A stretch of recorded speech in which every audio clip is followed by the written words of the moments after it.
thank you so much for being here. We are excited that you are here and that you have given us basically an hour of your time today. Hopefully we don't waste a moment of it. Let's jump in. Before we actually dive into the specifics of the webinar, I do want to cover a few quick things. The most popular question that we ever get is there a recording? Will you be able to send me a recording? Can I watch this back so I can share it with somebody else or like review, because you guys go so fast sometimes? The answer is yes, and it's always yes. Later today, this evening, I'll send you an email with a link to the recording. I'll send you a link to the slide deck and a link to any additional resources that we mentioned throughout the presentation today. I also want you to know that we do have time for Q&A at the very end. Now, I want you to use the chat box throughout the presentation today to drop in your comments. And if Courtney asks you to vote for like version A or version B, feel free to use the chat for that. But if you have a question that you want us to answer at the very end, go to your Zoom toolbar, hit Q&A, and enter your question there. That's just the best way for us to see the questions coming in and make sure that you get a response. Last thing before we dive in, I want to make sure that you always know about the NEO Summit. The NIO Summit stands for Nonprofit Innovation and Optimization. This is our in-person conference. It's our first time being back since the start of the pandemic, back in person. It's 2 days at the end of September, 16 plus speakers, all innovators in their space in terms of fundraising and marketing. Over 600 fundraisers and marketers will be there in person. We would love for you to join us in Austin, Texas for this event. You can learn more, get tickets at niosummit.com. Normally the price is about $12.95. You can actually get $400 off your ticket if you buy today. So go ahead and check that out at niosummit.com.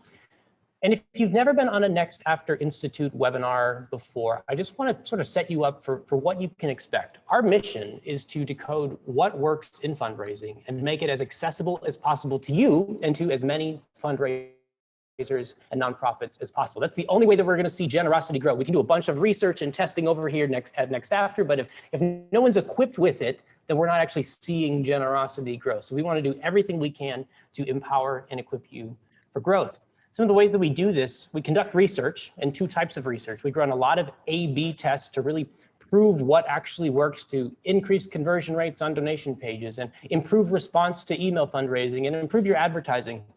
And then we'll also go out into the nonprofit marketplace and become mystery donors. And we conduct these mystery donor research studies where we'll try to analyze the state of donation pages or the state of email cultivation and things like that.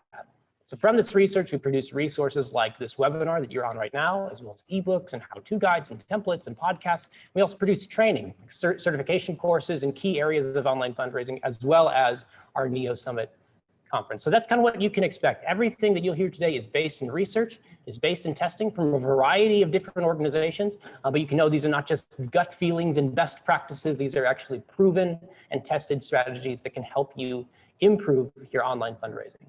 So I'm going to hand things over to Courtney. Courtney Gaines is our vice president working on the client services side of Next After. So she's working with nonprofits every single day to run campaigns and do everything she can to use data, to listen to donors and figure out how can we grow giving and grow generosity. So Courtney, I'll hand it over to you. Awesome. Thanks, Nathan. I am loving that I'm here with you today to talk about value proposition. I'm even more excited that you are here. We are talking about one of the most foundational elements to your fundraising program. And honestly, it's a personal passion of mine as well. But before we get right into value proposition, I do want to start with some tests. If you have been around Next After at all and done any of our webinars or trainings, of course, as Nathan just talked about, we do testing and experimentation to really find what works. So the question here is, which will get a greater response? We're going to start with the Facebook ad. Here's version A. It's with an organization called Wesley Family Services. It says, do you care for a child who needs an extra boost in everyday skills like personal hygiene and caring for their belongings? If you're looking for free resources to help a child in your care build confidence and skills like personal hygiene, online etiquette, et cetera, we've got this free video series for you. We then developed version B. It says, when you have a teen or young adult with autism or intellectual disabilities in your care, you look for every resource and tool to equip them for a full and purposeful life. We understand. We've been in your shoes. That's why we made this free video series for you. You can see them here side by side, version A on the left, version B on the right. And I want you to think about which ad received a greater response? Now, I'm not going to tell you the answer quite yet. We will get to that in a little bit, but write it down, put it in the chat, keep it in your head, and we'll see how right you were. Let's take a look at a landing page example.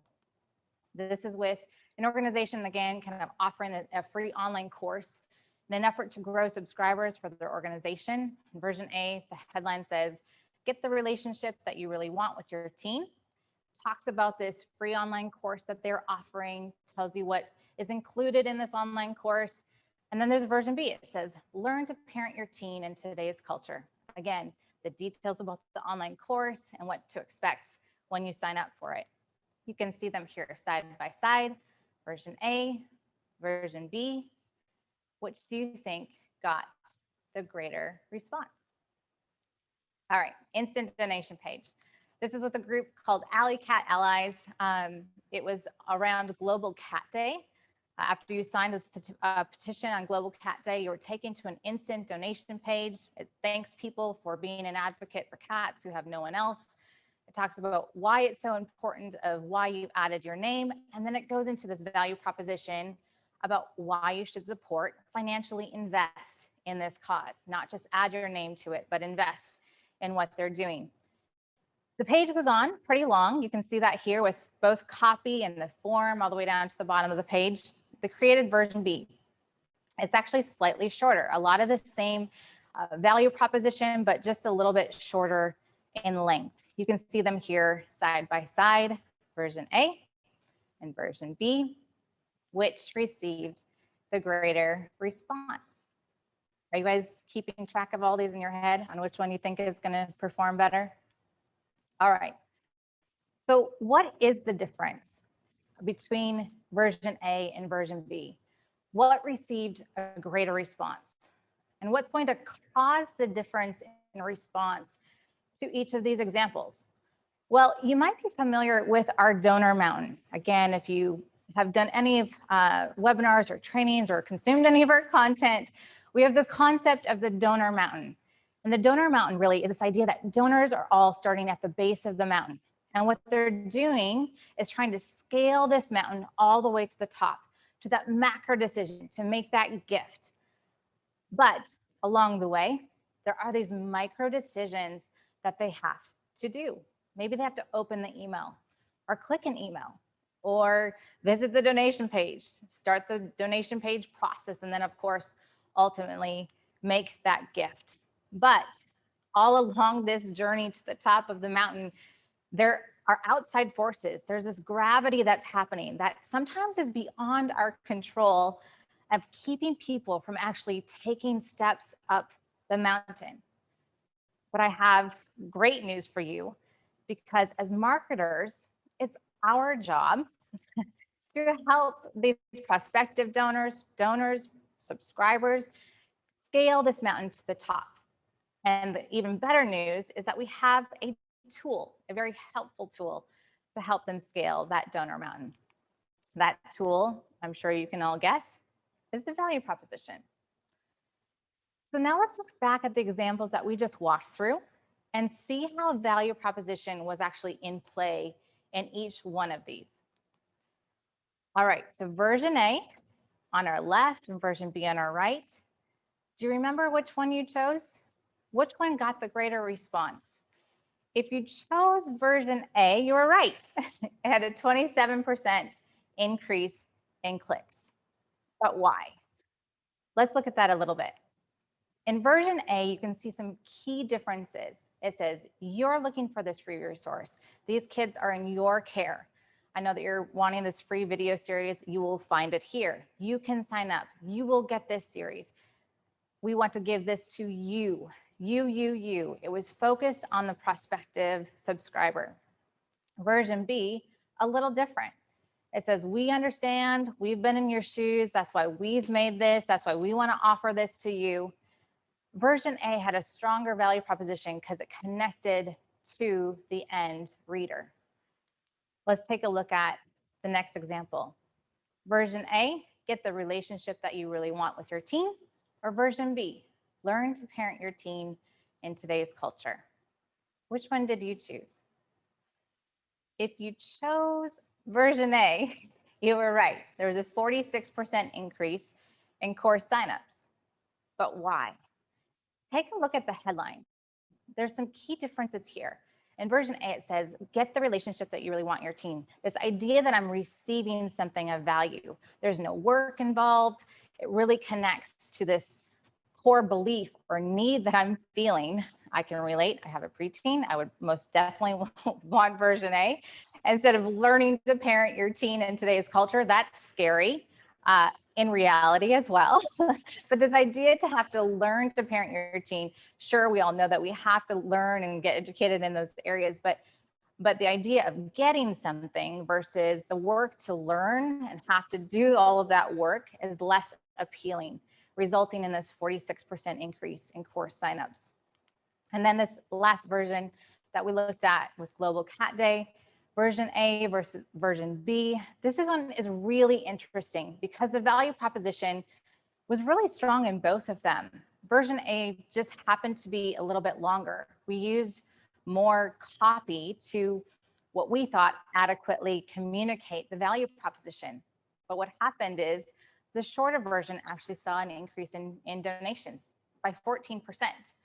Now, don't hear me in that I'm saying shorter is better, or maybe even longer is better in some cases. It's really the strength of the value proposition that matters. So as we look at all of these experiments and see the results from them, you know, there's one thing that is very common throughout them is this value proposition, because the marketers were extending the value proposition down the mountain to help more people say yes and ultimately make that gift. So what is value proposition? Value proposition is not your mission statement.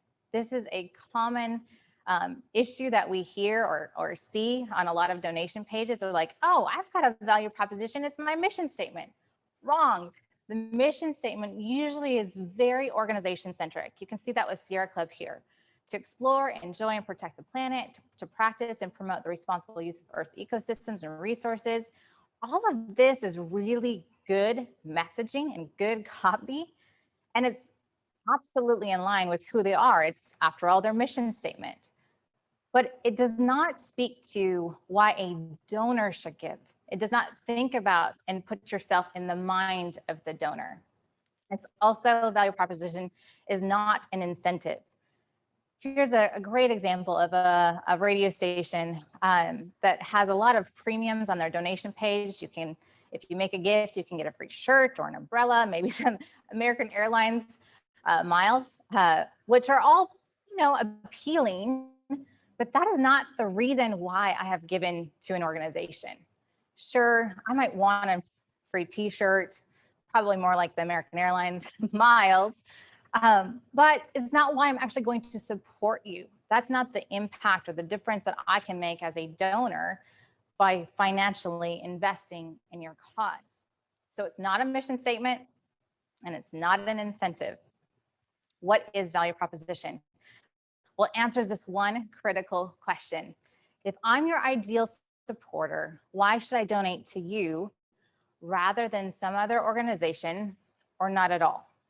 Again, if I'm your ideal supporter, why should I donate to you rather than some other organization or not at all? To help us really understand this key question around value proposition, I'm going to break it down for us a little bit so that we have a better idea of actually what we're trying to get to. So the first part is, if I. We need to be able to answer this question in the mind of the donor. This is not about the fundraiser. This is about the donor. Sure, we know internally why we do what we do, how great our cause is, but we have to put ourselves in the shoes of the donor to answer the question. We need to remove ourselves completely from this. Number two, why should I? Now, this part of the value proposition is the conclusion. What is the why? The thing that a donor will remember when they go back to recall or tell others about why they actually gave to a cause.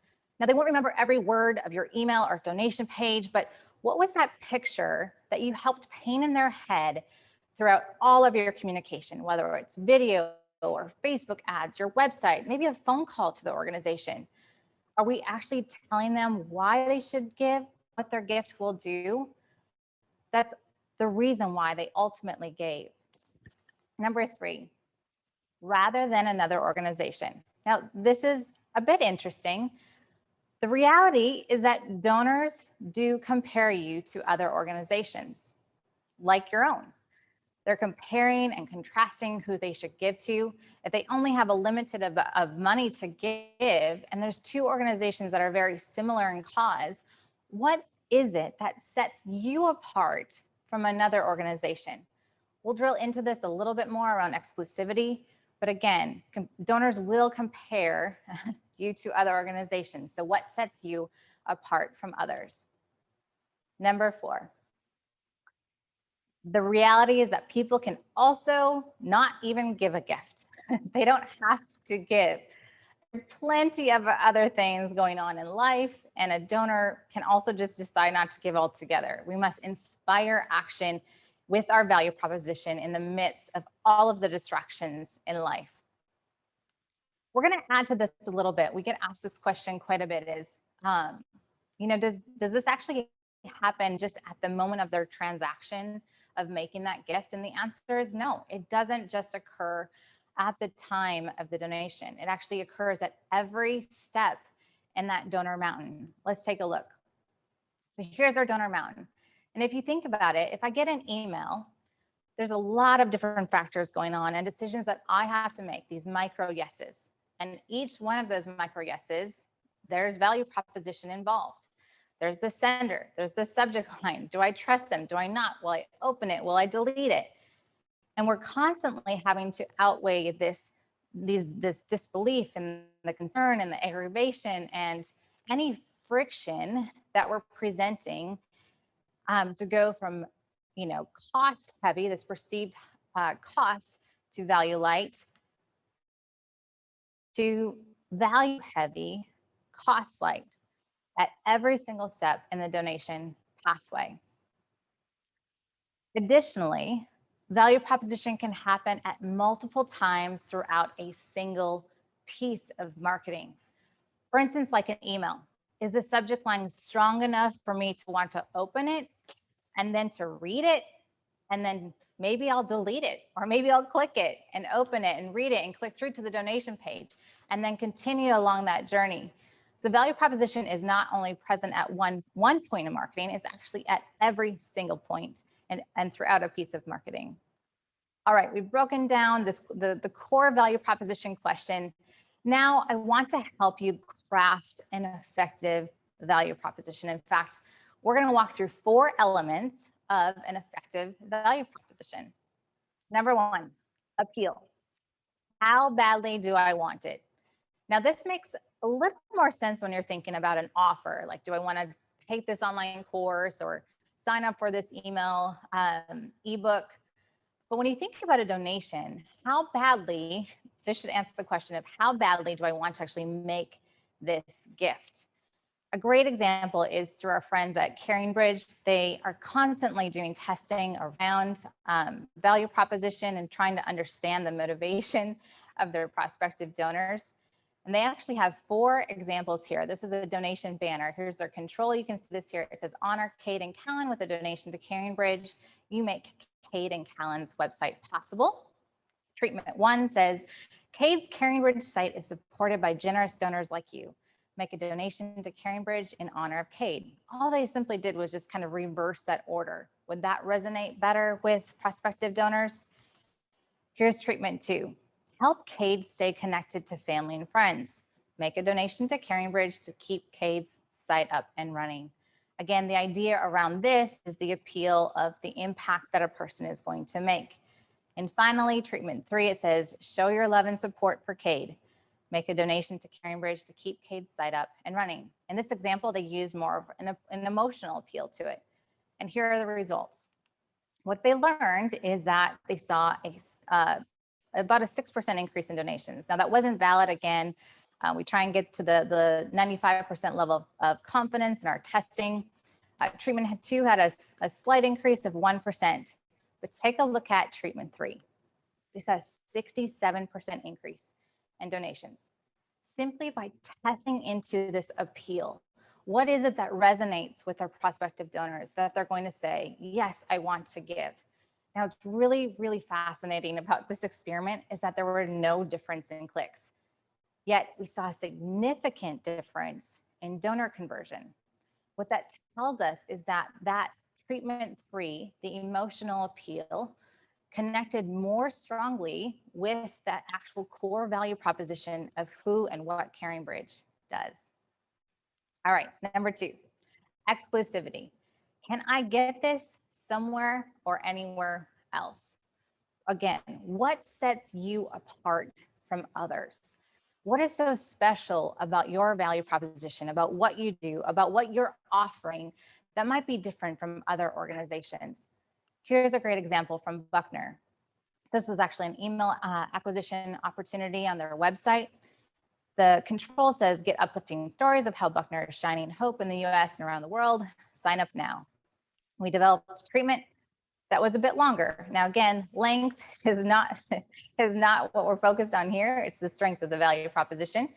It says, we're excited to share with you all the ways you can shine hope to vulnerable children and families. We invite you to stay connected. Click below to get the latest news, updates, and invitations to exclusive events from Buckner. And we'll send you spiritual encouragement throughout our weekly devotion. You won't find these stories and resources anywhere else. This part, you won't find these stories and resources anywhere else.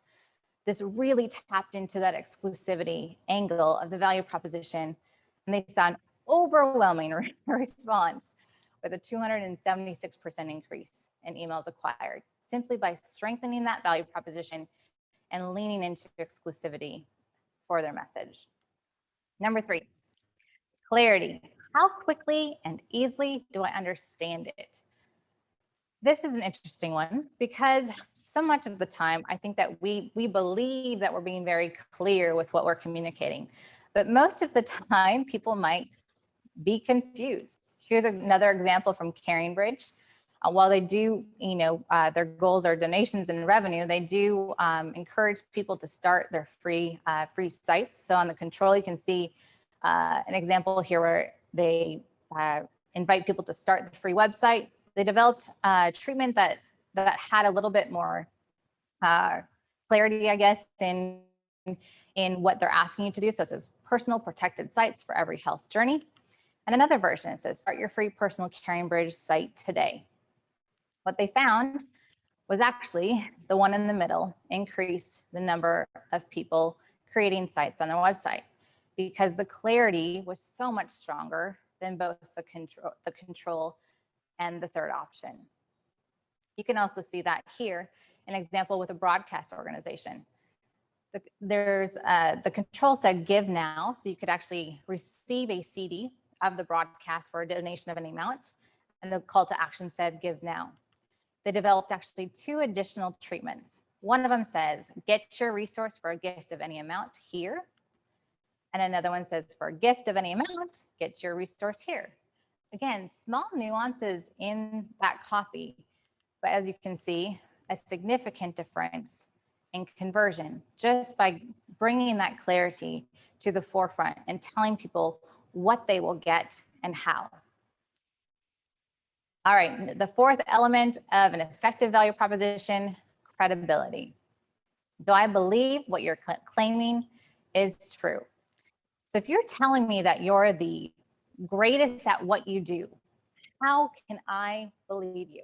Do I believe you? What can be done to actually increase credibility within your value proposition? Here's a great example from Harvest Ministries. It was on a donation page, and they were offering this book to people whenever they made a gift called The Good Father. And as we looked at this, we thought, the value proposition is strong. What can we do to actually create some credibility that this offer is the best offer for you to make you want it even more? Well, we simply added a testimonial, and not just some testimonial from the organization saying how awesome we are or how much we love this book, but it's actually from a grandmother. Of course, I'm going to give to somebody who's a grandma, but it says, as a grandmother, I want my grandchildren to know that our God and King is not distant, but he's a good, good father. It goes on to talk about why this book is such a good resource and why you should get it.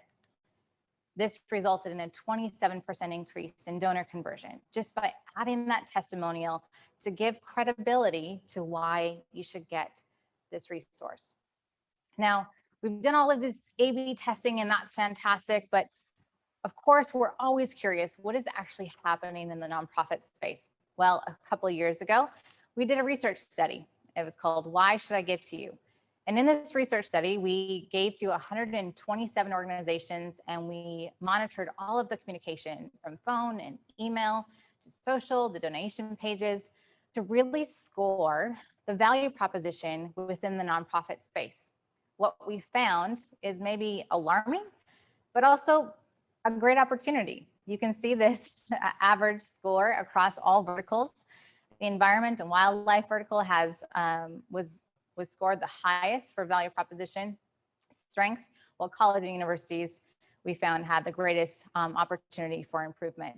We also looked at channels where value proposition was being communicated, from website, email, phone, and social media, all of the channels that we monitored.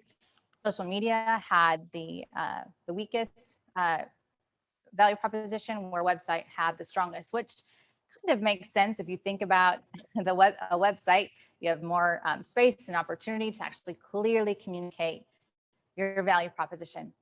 Let me show you a good and a bad example of how value proposition was communicated to us during this study. It says, I'm looking at making a donation, but I'm wondering if you can answer a quick question for me. Why should I give to you rather than some other organization, or not at all? I know we've just gone through that question. And this was the response that we got. Hi, Mary, thanks for your message. You can learn more about our mission at our website. I just told you that I want to give money to you. And you said, awesome, go to the website, check it out. Learn for yourself, figure it out. That's a big old fail. All right, let's take a look at a good one. It says, hi, Jeff. Thank you for considering our organization. Very generally, what distinguishes us is that we do how we do it. We were founded in 1945 to do this specific thing. And it goes on and on to talk about the organization. Again, they talked about how long they've been around for.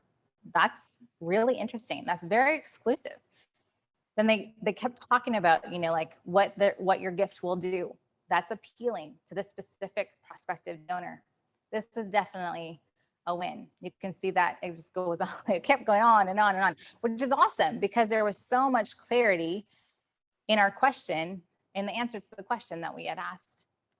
This is definitely a winner. Now, let's say that you craft this awesome value proposition and you do all of this work to make this strong message clear and credible, exclusivity involved with a high appeal. But then we can be our own enemy. Look at this example. This one had great value proposition on the page. And you can imagine that we've got this donor on this journey and they're saying, yes, absolutely. Absolutely, I want to support you. Yes, yes. They're saying these micro yeses along the way, and they're about to make their gift. And they've put in their credit card information. They've gone through all of these steps on this donor mountain, and we present them with a message like this. Fraud alert. A person identifying himself has attempted to defraud individuals by claiming an affiliation with you. This person has no affiliation, blah, blah, blah. Then it goes on and says, please click the donate button only once. Do not click back or refresh on your browser. Any of these actions may result in your credit card being charged more than once. Yikes. What does that do to that donation pathway? We've got them climbing this mountain. We've worked so hard to get them to say yes all along the way, and then it crashes because what has happened is that we've entered this disbelief and concern, anxiety, and that outweighs this value prop strength. So again, let's not be our own worst enemy. Let's do all the things that we can to make us a strong value proposition, but not ruin it at the end, at the moment of a decision. So how do we know if our value proposition is effective? I think that this is such a critical tool that we can provide for you. Again, we don't want you to fail at this. We want to continue to help you and craft a very effective value proposition, but how do you actually know if it's good? Well, we have a very simple scoring model. I'm just going to quickly walk you through. First is appeal. So once you craft your value proposition, take a look at it. Ask yourself the question of how badly do I actually want it? Do I have high interest? Is there possible interest? Maybe no interest? And then rate it with 1 to 3 points. Again, the more points that you would score your value prop, the stronger your value proposition is. Then do the same for exclusivity. Where else can I get this? Can I give to some organization that is identical, or maybe nowhere else? Again, score it from a scale from 1 to 3. Clarity. How quickly do I understand it? Does it take people a very long time to really understand what you're communicating, what you're trying to achieve as an organization, what their gift will do for your organization? Or do they instantly understand that? Again, score from 1 to 3. And finally, credibility. Do I believe you? Or maybe I believe you, but can I trust you? So score your value proposition on believability. Is it easy to believe? Do I feel like I can trust you? Are you giving me some maybe testimonials or some kind of seal of approval that I can trust to give my gift to you? Or is it completely unbelievable? You're telling me that you're the best at something, but I don't know if I can trust that. So as you think about this and as you craft your value proposition, you can use this scoring card to really see if it's strong or not. Now, I know we've got a decent amount of time left. And so what I would like to do is invite you to wherever you're at on your mobile devices, at your computer, in your home, write down your value proposition statement with those 4 elements in mind: appeal, exclusivity, credibility, and clarity. And then after you have crafted that, don't just sit with it, put it up on the website, but bring it to a colleague, share that value proposition with them, and then start brainstorming new ideas of how you can actually improve each of those 4 elements. I've gone through this value proposition workshop quite a bit with a lot of different organizations and in trainings. And usually the first go around at writing or crafting your value proposition is pretty difficult. It becomes easier and easier. And what we have found is when you invite more people in, the easier it is to actually think through new ideas of how to increase all of these elements to have a strong value proposition. So we're going to take a little bit of time now, wherever you're at, think about that core question of, if I'm your ideal donor, why should I give to you rather than some organization or not at all? We'll take some time now and have you guys do that. Thanks so much, Courtney. This is awesome. Yeah, just as she said, let me duck down. Hello. You can make the short joke. It's true. Take the next, we'll say 2 minutes, and just as you have this time, spend some time, write out your value proposition as best you can, trying to think about those 4 elements. And then while you're doing that, feel free to drop any and all questions that you have into the Q&A tool. I see that there's a few questions in there already. There's some in the chat. If you put your question in the chat, go to the Q&A tab and put it in there. It's just easier to make sure that we see it. It's easier for you to make sure you get an answer. I want to just go through a couple, follow-up things here as people are working on their value prop and jumping into some questions. Again, feel free to put your questions in the Q&A tool. We'll answer those here in just a moment. And coming up on June 29th, so in a couple of weeks, it's kind of the next step out of this webinar. So if this was interesting to you as you're learning some new ideas how to improve your value proposition, one key place that you can start to put your value proposition to the test is in your email fundraising. So we have this certification workshop that we'll be teaching for it's basically a full day workshop. We'll teach over Zoom in a very similar format to this, a little bit smaller group. Typically we have anywhere from 25 to 50 people. We'll break into small groups and have breakout discussions about how to improve your email fundraising. We'll spend a lot of time looking at what we've learned through testing and optimization leads to more opens from your subject lines, leads to more donations just based on how you're framing your copy and laying out your design and things like that. So you can find out all about this workshop at nextafter.com/workshop. I'd love for you to join us. I'd love for you to attend. I think you'll get a lot out of it. And basically every single person that attends this workshop walks away with practical, proven principles and comes back a couple weeks later and says, oh, we put a couple of these ideas to the test and we saw this huge increase in performance. So I'd love for you to join us. Again, find out more at nextafter.com/workshop. Let's see if there's any questions that have come in so far. Here's our questions slide. We've got, looks like there's 12. That's good. There's an interesting comment, less of a question, more of a comment, but I thought it might be interesting to discuss. So Barbara says, as you were showing that example, I think of like the social media message that came back. She said, if someone wants to give me money, I'm on the phone ASAP. I wonder if you have any thoughts about that, because what went through my head was like, yes, you as a fundraiser are, and like all of us probably on this webinar today would be on it.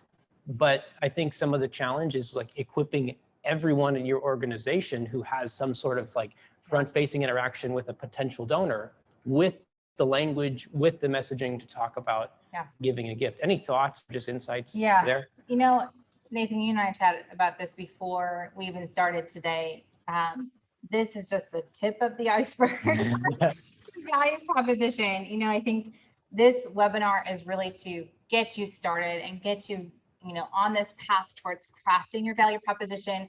What happens after that is, as referenced here, is equipping not just your, internal fundraising team, but anyone that has any kind of connection with prospective donors or subscribers, because you don't want this whiplash effect. So for instance, if you have this strong value proposition in email and on your donation page, and you even incorporated it into your website or on social media, and then someone calls your organization and actually asks that question, and it's radically different in nature than what people have just read and experienced, it can be like, well, who am I talking to? Like, is this the same organization that I have been receiving emails from? Right. And so that same, like that experience that that people are having in every communication does need to, kind of be in every element of your organization. And so when we talk about crafting this value prop, craft it, with your internal team, test into it, kind of find these angles that work best. Can we pull levers on exclusivity here, or appeal, or credibility? Find what works. And when you have that core value proposition, get it out to everybody. Yeah. And not just get it out, like invite everyone to a little workshop. Talk about the why. Like, why are you doing this? I think so often, we both worked at a nonprofit before, is that communication goes out, you read it, and you're like, okay, this is like, you take it for face value, and you don't really have the context on why. So like, sit down with your teams, walk them through how this is not about the organization. This is about the donor. We have to get into their shoes, get into their mind on why they're actually considering giving to this organization. Yeah, so good. Kind of along those lines, there's a few questions around appeal. Yes. And how do you really figure out what your ideal donor wants? I think Alexis asked a similar question around that. How do you narrow down your value proposition when your organization does so many different things? Sure. Caddy is asking in the Q&A, any tips for understanding, how much someone wants, and how do you actually answer those questions, especially when you have a complicated organization? Yeah, it can be very challenging, and I think that, again, this whole like tip of the iceberg, we're just getting started, is there should be a core value proposition to your organization, which is going to probably include a lot of the facets of what you do, whether that's health, education, justice, religious work, whatever all of the different extensions or arms are. Include that in your value proposition, in your core value proposition. Now, this is like value prop 2.0, but You will then look at crafting value props for probably each of those entities. So if it's for the health vertical or education, then like, what is it about that specific, extension of your organization resonates with people? Additionally, of course, testing. I think that that's what's so great about it is that with digital and value proposition around understanding the motivation of our donors is test into these different angles. Maybe somebody at your organization says they're all equally weighted, but I think what you'll find is that something might actually resonate more with your donors than the other. Like, lean into that, press into that, but you won't know until you test into it. So find your core value proposition, and then you could also look at working to make additional value propositions around those very specific entities of your organization and test into them. Maybe you have a donation page that focuses on health and the B version focuses on education. See what kind of response you get, between the two. That's great.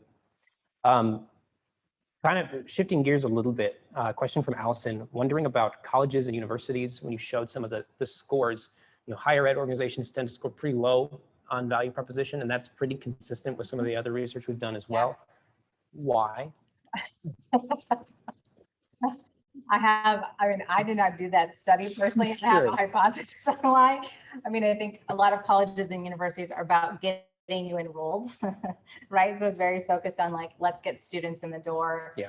And the focus around like having this support from donors is maybe less important or a secondary thought. I don't know, Nathan, if you have any insight on that, but that's probably why, is that you have a lot of kind of competing goals, right? You need people in seats, and versus yes, you need to support the organization, or we need donations to keep this running, but we really do need these people, going to our school. So there's a lot of major universities around the country that don't necessarily need the small like $50 chip in type of gift and have large foundations, and some that just aren't all that focused on lower level donor fundraising. Yeah. Granted, that's a means to acquiring more major donors downstream, but it's just not the highest priority. So that might be a factor as well. We mark that one as answered, and we'll jump to Jenny. It feels good to check them off the list, but we got 14 more. We got plenty of questions. They keep coming in. Let's see. Question from Jenny English. Which of your certification courses would be most helpful in strengthening your value proposition? We have a session on value proposition similar to this webinar, baked into every certification course that we offer and every workshop that you would attend. Again, I think that email workshop coming up in a couple of weeks will be really helpful for you as a next step, because email is a great place.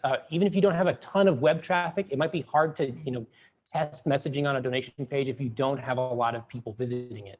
But you might tend to have better luck running some value proposition tests in your email. So this could be a great step to figure out, how do you message it well, how do you position it well with your design and all of that to give you the best chance of getting a valid result. So great. I think that'd be a great next step for you, Jenny. And if you have questions about it, feel free to email me, Nathan at X after we can talk about it. Question from Courtney, not this Courtney, different Courtney. Where do we start with crafting a value proposition when we have multiple services, outcomes for those we serve, so many values to donating to us? How do we narrow it down to one overarching value? You've kind of touched on that. Anything else you'd add there? No, I think as you're crafting this, I didn't even talk about kind of like, how do you start this? Usually I remember crafting my first value proposition. I sat there like, what even is the first word? Like, where do you start? And I always say, because, because if the question is, what should I give to you? Is because, and then, this example again, with so many different values that you can communicate, maybe start making a list of what they are. Maybe you can even like bucket them into some, groups. And then again, going back to kind of our answer before of looking at creating that core value prop and then potentially expanding into all of the other different values. You can also do some like donor surveys and things like that to try to get their existing donors' feedback as to why they give. That might give you some insights. Absolutely. Maybe not everything, but. Well, to the point, thanks for bringing that up. So when we did the value proposition workshop internally here with the organizations that we get to work with every day, we crafted the value proposition with, the internal teams and, because our internal teams, we all have the best ideas. We know why donors actually want to give. Oh, absolutely. Right? We have all the answers. We have all the answers. Just And kidding. It's a joke. we It's a joke. don't, which is why we do a survey and we actually go to our donors. So we'll craft a value proposition and then usually create a survey from that. And then that survey, we will actually say, which is most appealing to you? What speaks to the credibility of this organization? What is most clear in what we do and the impact that you can have as a donor? How do you believe us and trust us in everything that we're saying that we're doing with your donations? And going to people that already support your cause, because they're giving to you for a reason, right? They've already said, yes, count me in. I want to invest in what you're doing. And we ask them, and it comes back with like this wealth of knowledge that we then are able to fine tune our value proposition. And what we find often is that we're wrong. That was shocking. So, and what I mean by that is, I think that we might think that this one thing is so important or really critical to why people fund us when our donors might say completely something different. And so surveys are so valuable for many reasons. But as we think about value proposition, man, I would absolutely utilize a survey to specifically your donor file, but you could go to your entire email file. So when you're brainstorming, internally around, what are all the possible angles we could take with our value proposition, who are you talking with? Who are some of the people to have in the room? I think there's a question from Lori about like, are we just doing this with our fundraising people, development committee, or is this, should it be broader than that? Yeah, I would definitely go broader than that. I think about anybody who is creating content, anybody who is communicating to the public, honestly, anyone who has a vested interest in the core of what you're doing. I think content people are awesome because they are creating, what people are actually coming to you for. So, of course, you need the people in the room that are making a lot of the big decisions at the organization. But I would not keep it to like all of your senior level staff. The idea of this is to have lots of different perspectives because again, just because someone's maybe a senior level staff doesn't mean that they know all the things, or someone who's more entry level that they know all the things because they might be talking with people on a more day-to-day basis. That's where you can get that wealth of ideas and knowledge. Again, the more you have to work with, the more you can test with so that you can really see what resonates with people. That's great. Okay, I'm not going to put you on the spot with this question because I don't know how I would answer this question. It's not bad. But Anne says, what's the best value proposition you've ever seen? So I don't expect you to recite something, but maybe you have an answer. If not, then maybe, what are, outside of the four things you've talked about in this webinar, what are some of the components that you commonly see in a value proposition where you're like, oh, this is good, or something you see is actually really effective? I'm going to actually take the opposite on that. All right. and go what I've seen that is not Sorry, Anne. maybe it will be helpful. And in fact, I'm going to tell you what is not good. Okay. So great examples of this. And we see this all the time. I know that you have seen this, maybe even your donation pages say this, or your emails or websites, things like have an impact, make a difference. We constantly see examples where we're using kind of this really vague language, language that I call it almost like lazy language, because we're not clearly communicating what their gift is going to do. Sure, I'm going to have an impact. Sure, I'm going to make a difference, but I guarantee you thousands of other organizations can say the exact same thing. So when I see the strongest value proposition, it actually, they do a really great job of setting themselves apart from other organizations like them. I mean, we work with a lot of organizations that are similar in nature. And if I would, put up an image on a page and say, have an impact, and I would do it for two organizations that were the same, I would think that they're the same exact organization. Yeah. But at the core of what you do, there are things that set you apart from others. So like, tell people, like communicate that. I would say like clarity is so critical in the value proposition. And maybe that's like a personal thing of what resonates with me, but I think the data supports that. So okay. So anytime there's like clarity in that value proposition, that's usually when I see the strongest value prop. yeah, that's really good. If you have make a difference or have an impact, Give hope. give hope. Stand with us. Get rid of it. Oh, awesome. A free plug for our friend Amy Harrison. She actually put a course together for us on copywriting. She's got some great teaching that can really help you start to brainstorm some new language that's not just like give hope or stand with us, for how to communicate more effectively to your donors or would-be potential donors. So feel free to check that out. Courses.nextafter.com. It's a full course on copywriting. And great questions to that, Nathan, of like how do you get clarity and give hope or make a difference or have an impact? It's like, how am I, the donor, creating hope or giving hope? What are the things that I am able to do by making a gift? So make a difference. What am I as a donor? How am I making a difference? Like, what are the actual things I'm doing to make a difference? Yeah. You know? A nice little comment from our friend Artie. He says, there's lots of bad things in this world that can make an impact or transform the world. That doesn't make them worth donating to. So obviously lots of different perspectives as to what's good, what's bad, what's helpful, what's not. How do you differentiate yourself for your ideal donor, not for the entirety of the planet, but for your ideal donor. Yeah. Great. Thanks, Artie. That's super helpful. Let's see, question from Carol. Should the value proposition stay the same or should it be similar throughout a campaign or can it be different in each email? Really good I think question. the answer is you just copy and paste the same thing in every Wrong. email you send Wrong. Don't listen from to now him. into eternity. Don't listen to him. No. Well, I mean, at the core of your messaging, should be consistent. Otherwise, For sure. For sure. Who are you?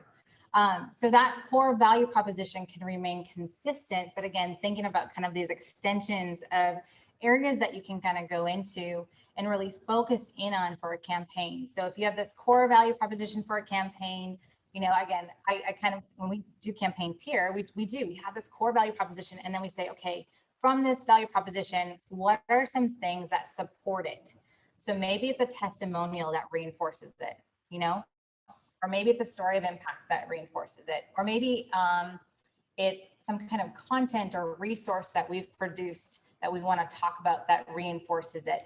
Everything should point back to your value proposition, but it does not mean that the copy really and messaging should be identical. It should actually reinforce what that value proposition is. That's good. And Kevin Sullivan had the same question. I marked it as complete, but Kevin, if there is some other angle you wanted to focus on, feel free to drop a new question in. Right. Let's see, let me mark that one from Carol is answered. Question from Mike. How do I move forward in my 501c3?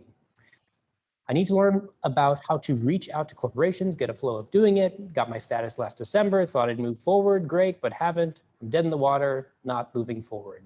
I don't know if we're the best people to consult on, how to get things going with a nonprofit. Maybe you've got a better answer than I do, but certainly value proposition is a help because you can't really raise funds without being able to answer that core question. Any words of encouragement for Mike? I'm sorry, Mike, I don't have a great answer for this, but again, regardless of where you're at in this fundraising journey is really where I will go with this is whether you're an experienced fundraiser and you've been around for hundreds of years, or you're a brand new nonprofit, or you're just getting even started in the fundraising space. Value proposition, I said at the beginning, is foundational to everything you do. Everything you do. So as you're going to corporations, or maybe you're even going to major donors, like this value proposition and idea methodology is not just for this broad-based program. It's for every part of your fundraising program, because it's core to what you are doing and why people are investing, whether it's a corporation, major donor, mid-level donor, broad-based donor. someone giving, donations to you that are like non-monetary, and whatever it is, value proposition is the core of everything you do. It's good. Mike, you might also check out our friends at Nonprofit Hub. They have a lot of resources for organizations that are just starting out, trying to figure things out, trying to move the ball forward. So maybe check them out. Again, that's Nonprofit Hub.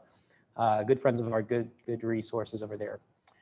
Question from Henry. I'm thinking there may not always be an opportunity to nail all 4 elements. Yep. Any thoughts or tips on which ones to focus on first, or times where you should really focus on one over another? Sure. Again, I kind of go back to that question earlier about what's the best one that we've seen. And I would always go back to probably the clarity of your value proposition. So I would start there again, because it's easy to just use like lazy statements on what a gift will do. Focus in on that, because that is really the core message. I would say like exclusivity and credibility are kind of nice to haves. I know that that's not really what we're teaching now, because we're saying the 4 elements. But if you're going to start somewhere, start on clarity. What are we trying to communicate? Because that's actually usually the hardest to get right. Yeah. The exclusivity and credibility are great add-ons. So you're saying that you do this. What's the factor that sets you apart in that area? Or credibility is like, how can I believe and trust you in that area? Does that make sense? Yeah. And I think as you focus on clarity, you're going to naturally find credibility. Yes. And you're going to naturally find exclusivity. Because if you're clear about what you do, that is going to set you apart. Yeah. Because you're clearly identifying, what a gift is going to do uniquely through you. So Absolutely. yeah, I think the everything else kind of naturally flows. They're all equally important. Oh, great. That's very helpful. Okay, question from Tracy. We've got time for just a couple more questions. I know there's lots of questions. A question from Tracy, and then we'll jump to Abiola. I believe is how you say that in the chat. Let's go there first, and then we'll come back to Tracy. That's great. How long should my value proposition be, Courtney? Word count, character count? I can give you that. What I can get, I know you're like, come on, just give me something to work with. I understand that. So I'll, for the sake of that, I will say this. We usually say 3 to 4 sentences. I hate even saying that out loud, but I will say that to like get you started, right? So 3 to 4 sentences. And that's why that kind of like craft it, rework it, rework it, rework it, rework it. Because if you only have so much, 3 to 4 sentences to actually communicate all of those things, right?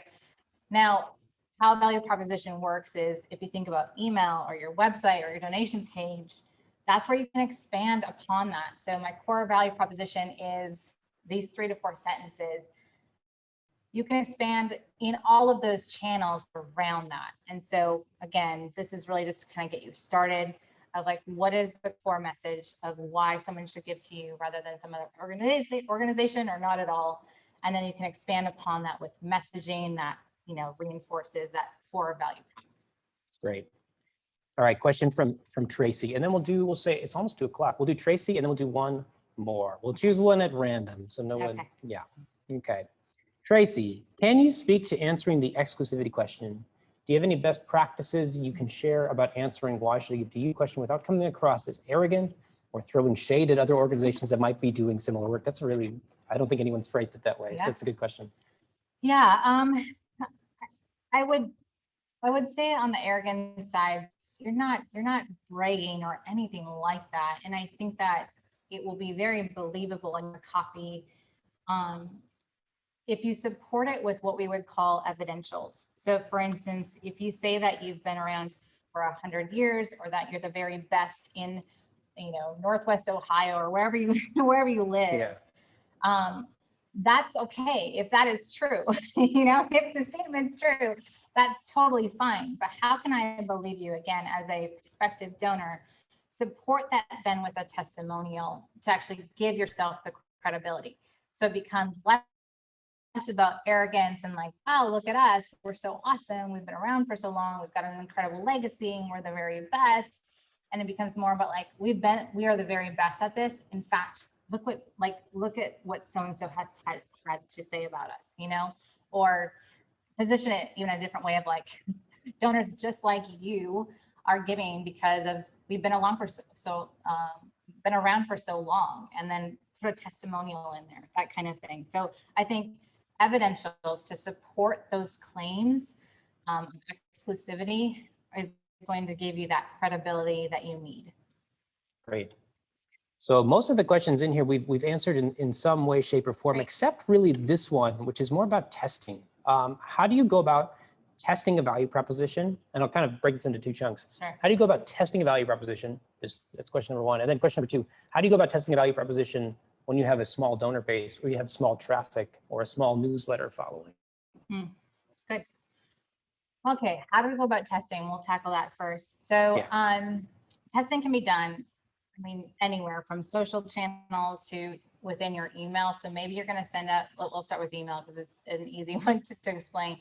If you're going to send out an email, you could split your file in half, 50-50, and have a value proposition in version A and in version B, send it out to the file, and then monitor the response. Both I would look at clicks, since what you're testing is your messaging. I don't care about opens at that point, right? We're worried about what is on that page.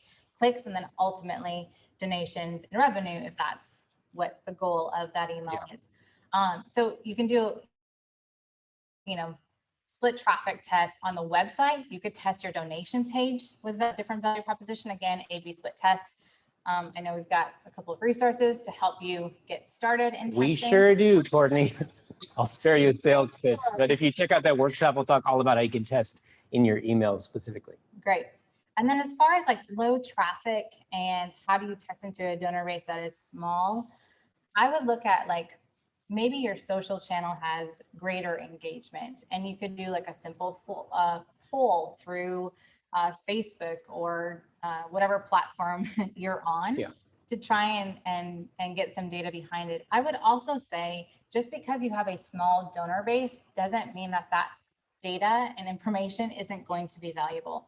So, if you have 1,000 or more donors, or maybe 50 donors, they're going to tell you what resonates with them best, what is most appealing to them, why they gave to your organization. Again, these aren't some strangers. These people have invested in your cause. And we found that surveys work so well because people love to tell us what they think, and especially if I've invested in something, I'm much more likely to say, here's my opinion. Yeah. I've invested in you. I believe in what you do. So I'm going to tell you why. So I would say I would absolutely still go to your file regardless of size, and then also find other channels. Maybe it's on social, or can you conduct a focus group, Sure. So yeah, that's great. If you've taken either our A/B testing course or you've seen any of our training or guides on A/B testing, you certainly know about talking about like level of confidence. And we typically try to shoot, I mean, you mentioned it a few times throughout the presentation, but we try to shoot for like a 95% level of confidence in our testing to be really sure that what we're learning is going to hold true over time. But if you don't have that volume to get that level of like validity, you can aim for honestly something more like an 80% plus is at least a directional indicator that you're going in the right way, or maybe going in the complete wrong direction. But especially if you have low volume, I wouldn't get so caught up in like, we've got to hit this certain level of confidence or something like that. You might be okay with an 80% and get just a directional learning. If none of that makes sense to you, we've got lots of resources on A/B testing that you can dive into as well. Courtney, any parting words before we close down here? Any words of encouragement? I would say like you have to start somewhere. Just do it. It's a bit of a hurdle to like start, but man, once you start this process and continue to fine tune your mission, like your organization's mission, and what you're doing is going to resonate so much more with your donors, because again, we need to take ourselves out of the picture and put our donor hat on. Like, why would a donor support us? This is again not about us, the organization, but like as a donor, why am I investing in your cause? Just like keep that at the forefront of your mind. I know as nonprofits, again, working in one, I totally understand and see how easy it is to have a very organization-centric mind. because that's just what we've always done. And so I would just challenge you to get outside of that mindset and think about a donor-centric mind and put that hat on as you begin to craft your value prop. Awesome. Thank you so much, Courtney. This has been You great. bet. Killer work. Yeah, we are grateful for all of you. Thank you for giving us an hour and 6 minutes of your Thank time you. today. Hopefully it was helpful. We're rooting for you every day here at Absolutely. Next After and wishing you the best. Hopefully we'll see you in this workshop in a couple of weeks. Until then, best of luck. We'll talk to you soon.